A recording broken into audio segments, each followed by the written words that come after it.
Yes, good, good. I'd like to welcome our audience to another segment of Recovery Live Global. This Recovery Live Global birthed out of the pandemic, and you know I've been a person in recovery and trying to keep the word out. Our program is designed for inspirational, educational, and informational. We're trying to keep the word out here that people can grasp the concepts of recovery. And then I've been bringing on special guests that can talk about recovery from so many different mediums. Today I have a special guest, Mr. Edward Sanders, who I met on my path as I was working a little bit close with Mr. Walter Epps, who's running for Wayne County Sheriff. And I met this gentleman, and I began to hear his story, his testimony, and what he had to say. And I thought it'd be an excellence. I thought it would be some excellent information to inspire the community, and not only inspire them, but educate them and give them information that they should be able to grasp, and then kind of move forward. When I met him, and I was listening, he shared a lot, and so today I would like for him to share with our viewing audience some of that he shared with me about his background, where he is currently, and where he want to go in the future. Mr. Edwards. Yes, and thank you very much. My name is Edward Sanders. I go by the name of Barakah. I am a gentleman that served 43 years in Michigan prison, 43 years, or in excess of 43 years. I went to prison at the age of 17. I returned home just before my 60th birthday. I was 17 years old in 1975, practically 60 years old in 2017 when I came home in July of 2017. Since I've been home, I have acquired a master's degree from the University of Michigan School of Social Work. I have acquired my license as a social worker. I have been active in the community in terms of grassroots activism. I am a member of the Detroit Justice Center Board of Director, which is an abolition organization, a movement, law firm that takes up issues relevant to taking and trying to move the African American community and Detroit citizens forward. And I'm very pleased to be in that space with all of the talented men and women that work there in that space. I have worked with grassroots organizations here in Michigan, Michigan Liberation Organization, American Friends Service Committee, which is a organization in Ypsilanti, Michigan, and many other organizations, many youth organizations, etc. I'm actually members of organizations that are national organizations that are advocating in regards of this mass incarceration that we are experiencing in this country, the concerns around the criminal justice system, etc. Well, I thank you for being a part of our Recovery Live Global movement. It's a beautiful thing to just come before the globe and come on the air and just talk to the community about issues and concerns that they may not have. And sometimes they may not meet me in a room or meet me face to face, but this is a platform that information can go out to inspire people.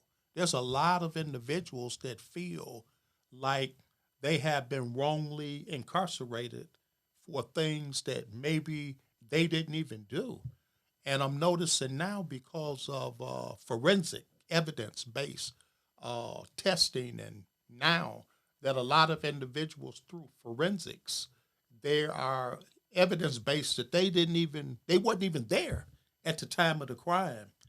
But it was a time that we didn't have this type of testing and movement and situations available. So as we move forward generationally, there's more avenues on science and evidence and forensics and all type blood and hair, and I mean, I'm a cosmetologist, and hair means a whole lot to me.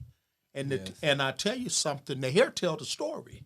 You know what I'm saying? They could take, a matter of fact, the urinalysis and the hair tell a bigger, better story of the history of an individual's and their whereabouts than the urine samples.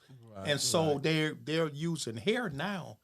You give them a piece of your hair, and you could tell. I mean, they could tell what you ate. They could tell where you been if they find it around. I mean, it's a lot of things that they can tell. I mean, they can tell if you had a drink, if your hair is long enough, and you know the hair grow a half inch a month normally. So that means if the hair growing a half an inch a month, if you got 6 inches of hair, that means that they can dictate and tell what you ate, what you done, how you drank for the whole year. So it's similar to how we take and look at trees, and we can tell a lot about a tree in regards of its rings and so forth, and that's unique. And this science is now answering questions for us about the certainty or the uncertainty of peoples that are incarcerated. In fact, I'm free today as a result. Well, I give all praise to Allah, but I'm free today as a result of neuroscience, where attorney Bryant Stevenson and his law team took and made use of a cross discipline, and that cross discipline is neuroscience.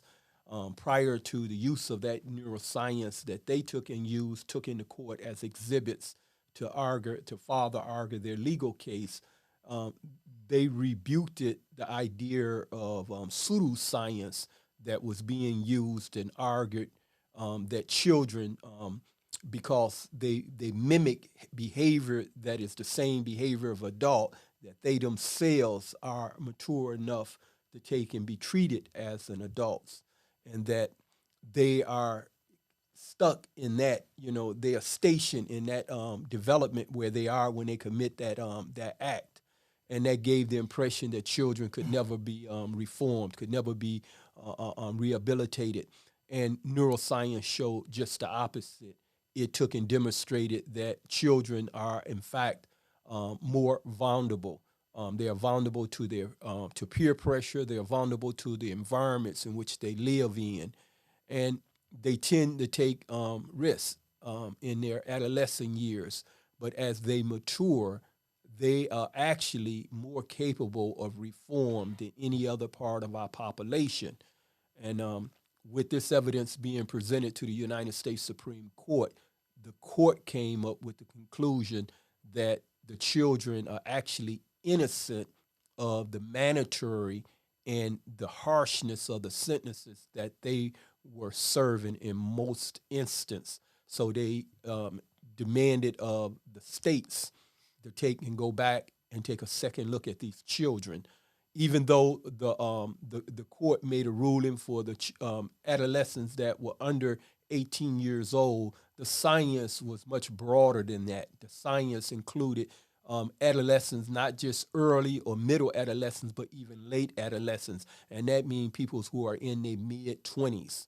And we have yet to see Michigan take up the responsibility and reform its laws to reflect this science. And I have been very active in taking and advocating to take and try to help re-educate so that we can take in right-size our law. And I join many others, individuals and organizations. I'm not alone in this.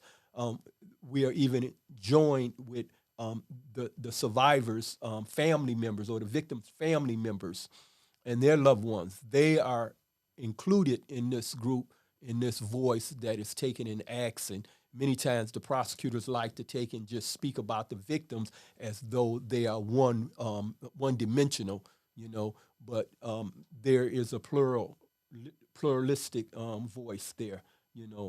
There's no monotheistic voice within the group of people who have been victimized, no more than there is among those who are victimizing.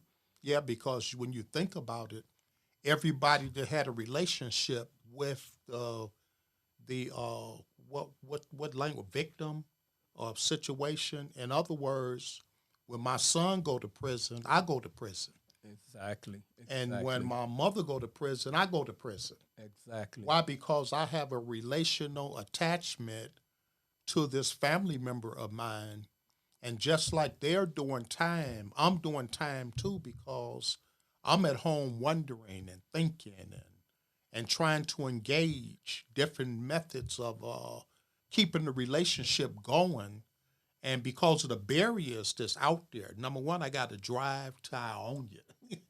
Number two, I got to drive to Marquette. I got to drive to, and number three, the method of sending them a token or a coin or some kind of finances that could help them through their system is barriers there. It's so many barriers for me to stay linked to my family member that's incarcerated to create a barrier. And then the incarcerated person, develop emotions and feelings to think that maybe nobody cares about me. See, what you just did in describing that, you did what Dr. King was taking and trying to encourage us about not being silenced. Dr. King pointed out to us that it's the silent majority that is allowing the harm that we have in our communities. And many times, the family of people who are victimizing others are silent, when in fact they are victimized just as much as any other victim. Yes. Because they are attached to that family member, and if you don't share the hurt and the harm that has been caused you by the behavior, even your loved one, if you remain silent and don't make mention how you are harmed as the father, as a wife, as a mother, as a sibling, then we don't see the picture. We allow those who want to take and make this into a simplistic solution where they make us believe that it's us and them. Okay. We are all still in this. Yes. We're all Yes. still in this. Yes. Something that you would mention, Dr. Martin Luther King. I was listening to him last night. I Great. named my son Martin Luther. I named my son Martin after Okay. Dr. Martin Luther King as a young man. And you said a mouthful there because it's a community problem. It's a clinical problem.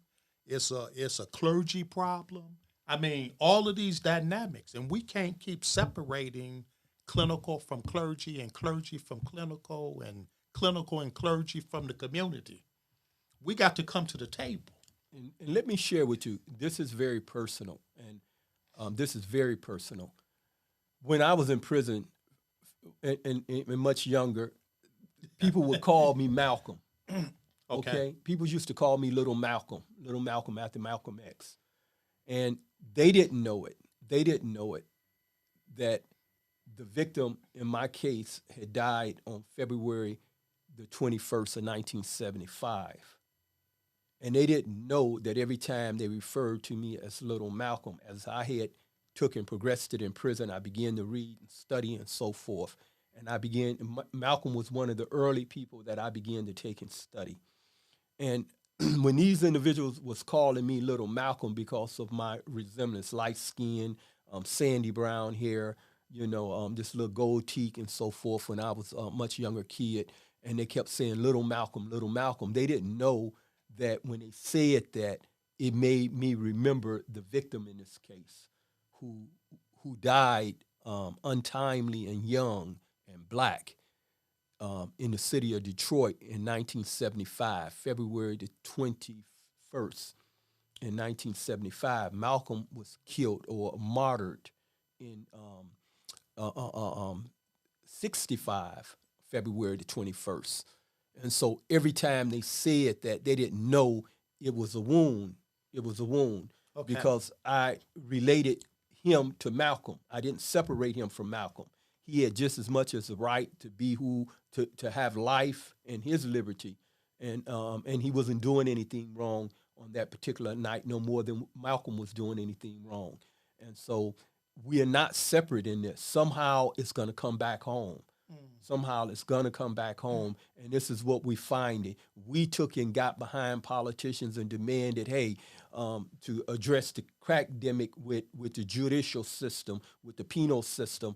And it has a boomerang. We look around and all of our fathers are gone.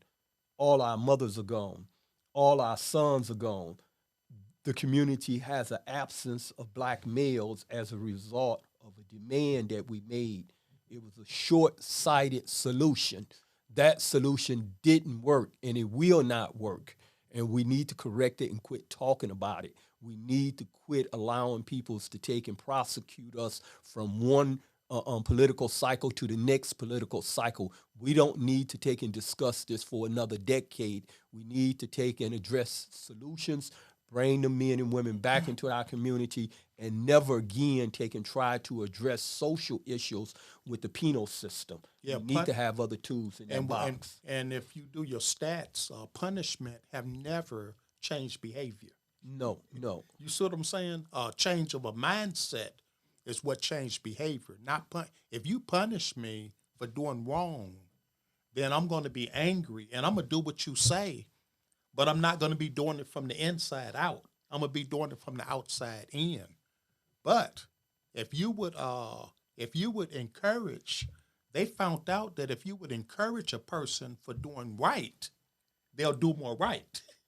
Yes. And if you punish a person for doing wrong, they'll do more wrong. So even the makeup of the human mind, the makeup of the human body, the makeup of the central nervous system and the brain, and how it relate to one another, and how you can get mental motivation out of an individual to change into some positive motivation out of an individual. It's not punishment. That's interesting that you say that.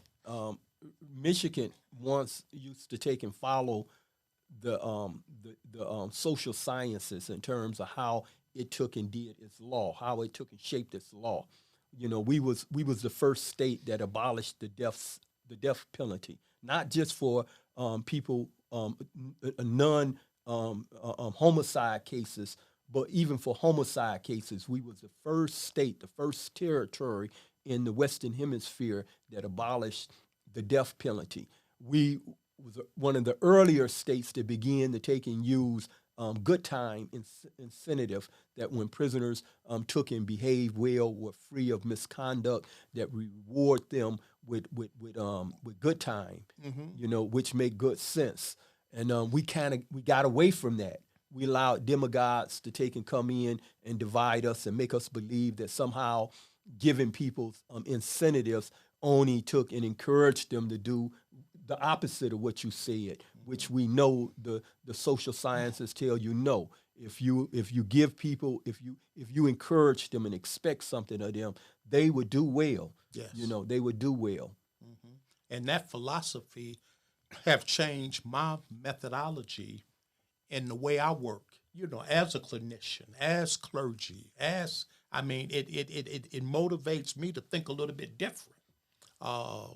And it take me to a level of, I can work with people today that don't want help. It used to be a line that you can't help a person unless they want it. Exactly. But I've learned that you can help a person that don't even want it. And there's a term out here called harm reduction, where you reduce the level of, in other words, you ain't got to stop today. Just gradually cut down today. You see what I'm saying? And now you're reaching to abate the harm. To abate the harm. So now you using harm reduction where you causing a person not to just stop, but you calling a person to stop for the day. You see what I'm saying? And I can wrap my arms around just stop for the day. Whatever it is, smoking a cigarette, smoking a blunt, hitting crack, shooting dope, stealing, gambling, eating too much, shopping too much. If I could just stop shopping too much for the day, that's harm reduction.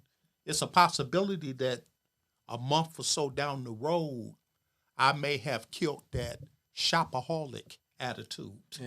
And I find in my studies what you say to be correct. Like in the case of in Islam, the Prophet Muhammad began, may Allah be pleased with him, he began with taking and prohibiting his community, his growing community during his lifetime from using intoxicants, from drinking. And he started off by only prohibiting it during the time that they were praying.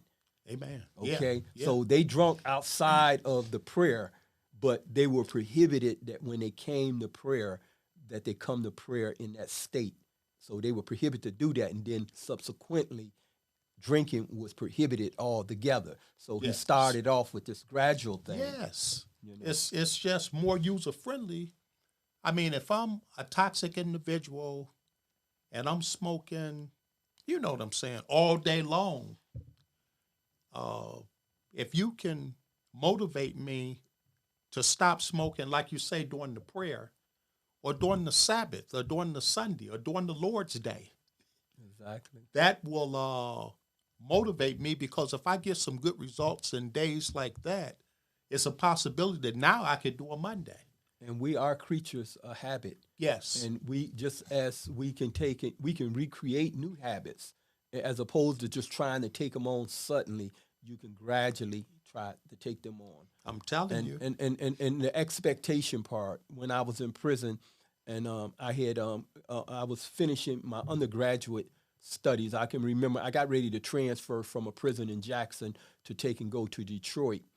And I can remember the night that I got ready to leave, and I stopped over in the school to talk to my professor to inform him that I was transferring. I was auditing a class. I was already done graduated, but I was just taking a class. You know how you go back to school and just continue to take classes, and that's what I was doing. But in any case, I remember my professor telling me before I went out the door, and this gentleman's name was Mama the Baba.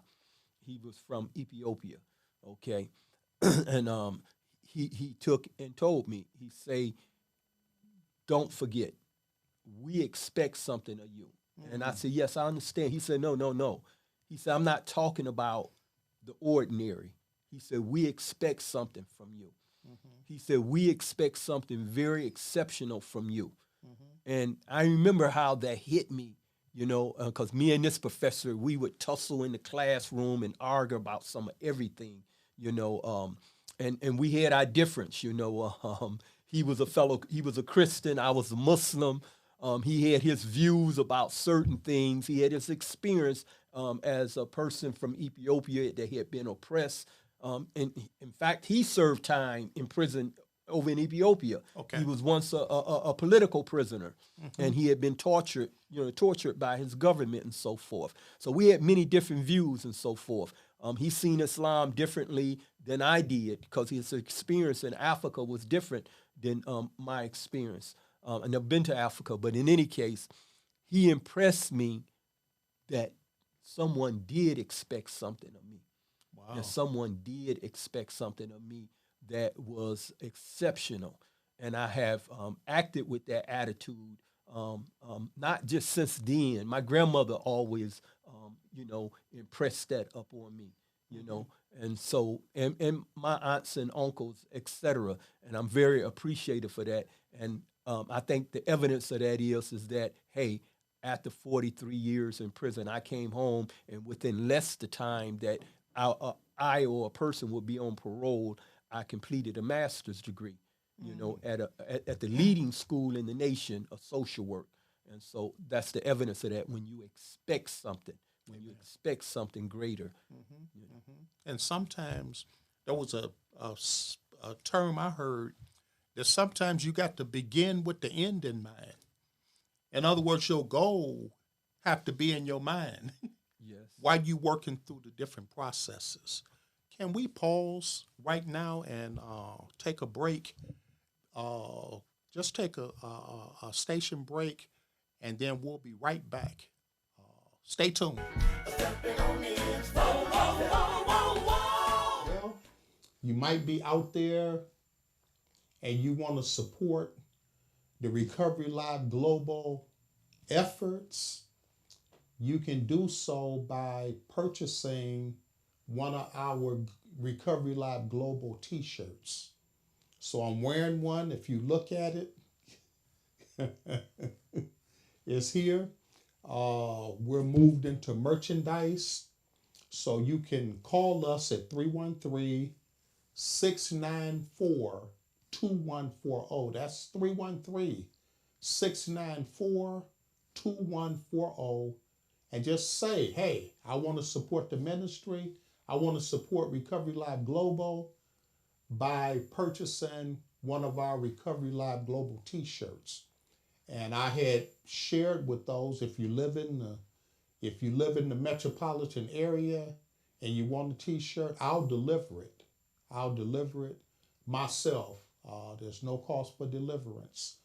So call us and purchase your Recovery Live Global t-shirt in support of the Recovery Live Global show.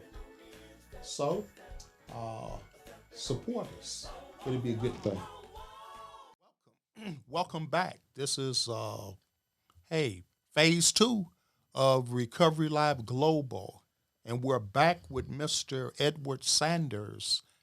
And he got some more. I know we talked about his history, we talked about what he's doing currently.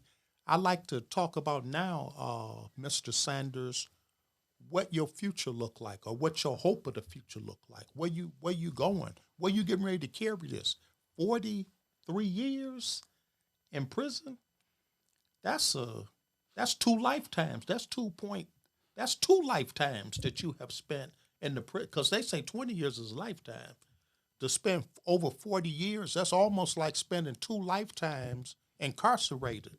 And now that you out in the community and now you tapped into different situations and circumstances, you got your master's degree, you got your clinical degree. You talking about getting a law degree and being able so you could touch and reach and help other individuals that have been impacted or infected by the unrighteous situations with the penal system. So now what tell up? I mean, there's the audience out there. Look at them and Having served 43 years isn't something cute. It speaks of our inhumanity against each other. A child and adult can never do the same amount of time because a child has more longevity. And that's what you see when you hear a former juvenile lifer give you these basketball scores in terms of how much time they have served in prison. They telling you about our inhumanity to each other. Um, I served time with individuals who had like 52 years. Could you imagine that? One of the gentlemen, one of the longest serving juvenile lifers here in this state, served as many as 52 years in this state, and he had quite a few colleagues. He had a few other individuals that have served that number of years, or shy by a few months or 1 or 2 years with him. And these guys go all the way back, having been in Michigan prison since the 60s. Imagine a child having been in Michigan prison before Dr. King was assassinated, and they still saying that he or she is a threat to our public. So with that, I'm inspired to take and try to get in law school. I'm scheduled to take my LSAC test next month, and we're at the end of this month. This is the end of March, March, yeah. and so we're finna go into April, and I expect within a few weeks I will be taking an LSAC exam to get in law school. Now I'm more familiar with law than I am the LSAC. I don't know how well I'm gonna do on the LSEC, but it won't reflect my knowledge about law. While in prison, I acted as a jailhouse attorney. Those skills I took and put to use since I've been home. I worked it in the Washtenaw County Prosecutor's Office in their conviction, integrity, and expungement unit. Just as I did while I was incarcerated, I investigated claims of actual innocence. I have also been participating here in the community and helping individuals take and expunge their criminal records and so forth, so that they can take and get gainfully employed, so that they can take and move into a house or an apartment of their own choosing, so that they can take advantage of other government safety net programs that are not available to people when they have criminal convictions on them. So I've been very active and uncharacteristic of how peoples are described that have committed mistakes in the past, particularly uncharacteristic of the propaganda that was made against the children that was convicted and treated as adults while in that state, uncharacteristic of that kind of propaganda.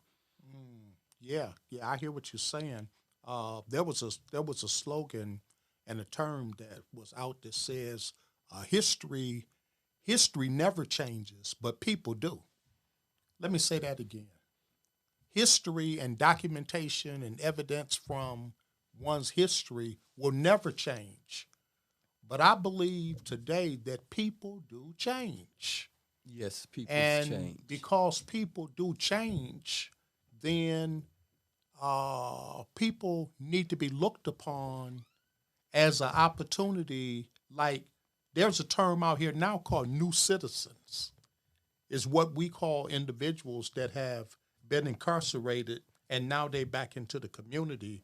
They need to be treated as a new citizens. They paid their debt to society, and they have. And I know I'm not saying, I'm not advocating for the non-encourageable population that just they non-encourageable, but you can't treat everybody as if they non-encourageable and just hold that against them like that. Absolutely. Is it any closing remarks that you would want to say to Yes. the community as we wrap this session up? Any closing remarks at this time? Yes.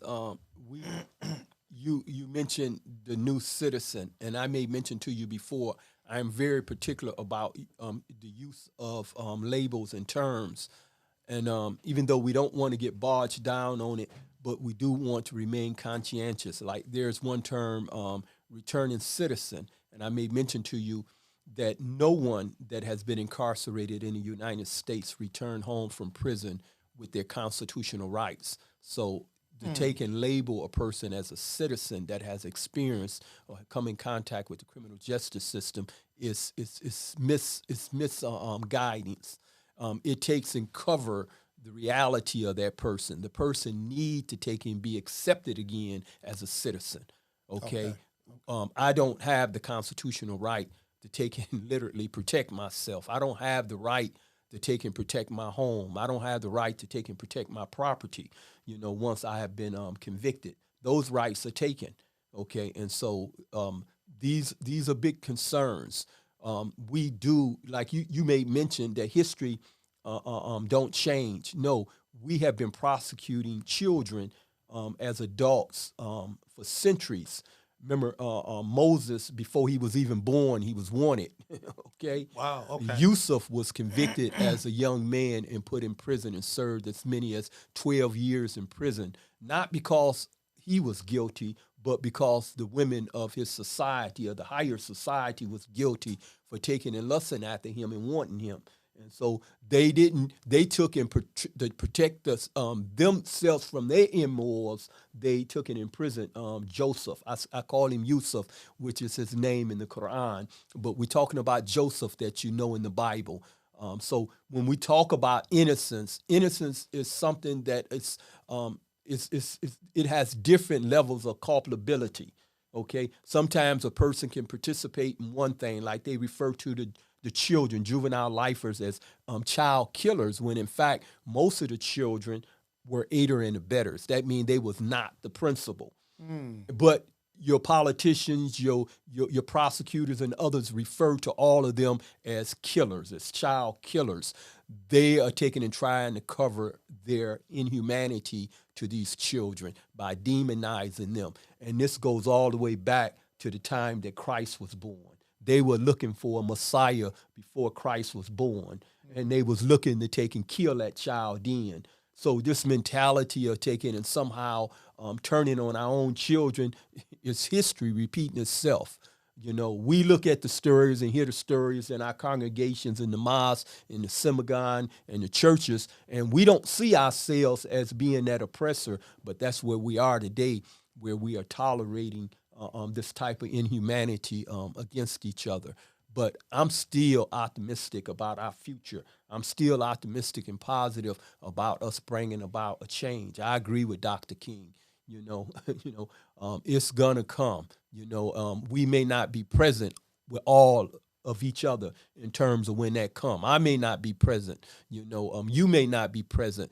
But I'm optimistic that, we going to change. We going to get there. We going to make better societies for future generations. And so I'm optimistic with that.